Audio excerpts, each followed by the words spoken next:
پچھلے کچھ دنوں سے کرکٹ کے میدان کے حوالے سے یا پی سی بی کے حوالے سے بہت زیادہ باتیں ہو رہی ہیں کہ شاہد آفریدی کو جناب چیف سلیکٹر بنا دیا گیا ہے. تو انہی کے حوالے سے ان کی آبیتی کے حوالے سے ایک کتاب ہے جس کے حوالے سے آج ہمیں تعارف سننے کو ملے گا. پروفیسر احمد حماد صاحب ہمارے ساتھ موجود ہیں, ان کی طرف چلتے ہیں. احمد صاحب بتائیے گا اس کتاب کے حوالے سے. جی شکریہ منیبہ.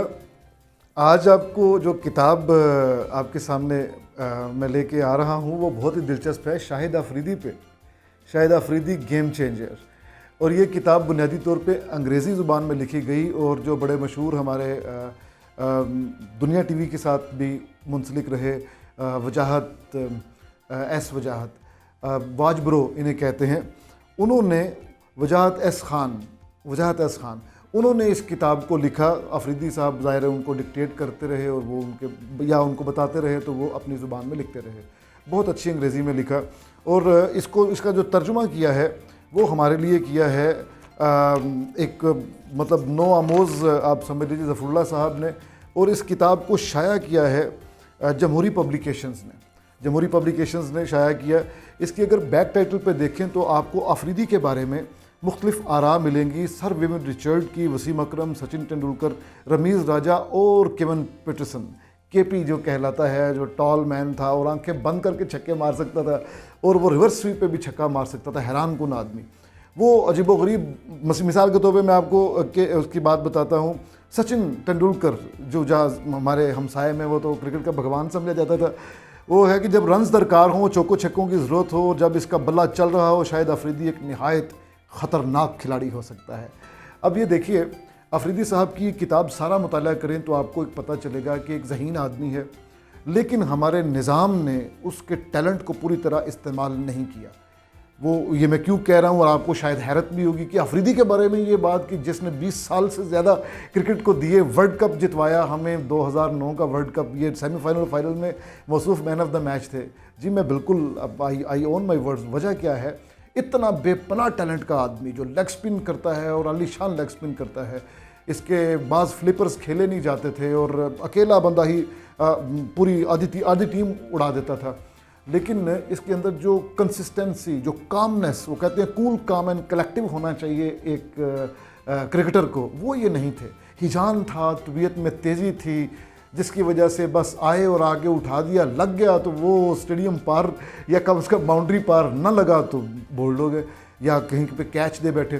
تو اس ٹینڈنسی کے ساتھ انہوں نے پاکستانی کرکٹ میں 20 سال گزارے. کہا یہ جاتا ہے کہ اگر کسی اور ٹیم میں ہوتے تو شاید یہ 20 سال نہ گزار پاتے, اور یہ بات درست ہے.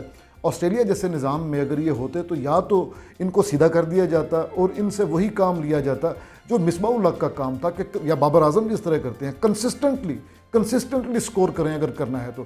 ہمیں آپ کی 15 اننگز کے بعد ایک اچھی اننگز کے بلکہ یہ آفریدی کے بارے میں کہا جاتا ہے کہ اس سے اچھی پرفارمنس لینی ہے تو اس کو ڈراپ کر دیں. جب واپس آتا ہے تو اپنے آپ کو منوانے کے لیے یہ بہترین کارکردگی کا مظاہرہ کرتا ہے.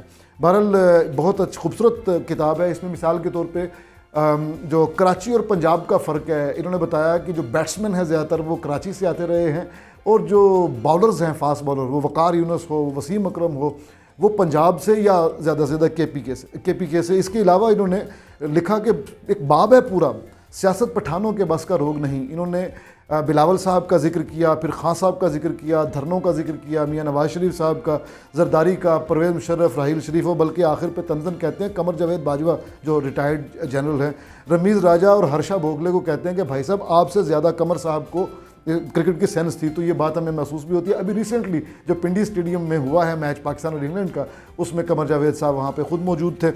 آفریدی نے 22 سال کرکٹ کھیلی پاکستان کے لیے, اور یہ جو 22 سال تھے, یہ پاکستان جب سے بنا ہے یہ کسی بھی 22 سال کے دورانیے سے زیادہ ہنگامہ آرا تھے. اس کی وجہ یہ ہے کہ آپ دیکھیں کہ 1999 میں ابھی یہ کرکٹ کا آغاز ہی تھا تو پاکستان نے world cup final, O D I کا ورلڈ کپ فائنل, اس میں ایک اننگز کے اندر ہی دونوں اننگز ہو گئیں اور پاکستان بری طرح ہار گیا آسٹریلیا سے.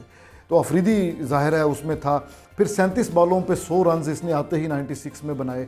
اس کے بعد پھر آپ کو پتہ ہے کہ سلمان جو ہمارا کپتان تھا کرکٹر, اس پر بھی اور محمد عامر جیسے بریلینٹ پلیئر پر, محمد آصف پر, ان سب پہ سپاٹ فکسنگ کا الزام لگا.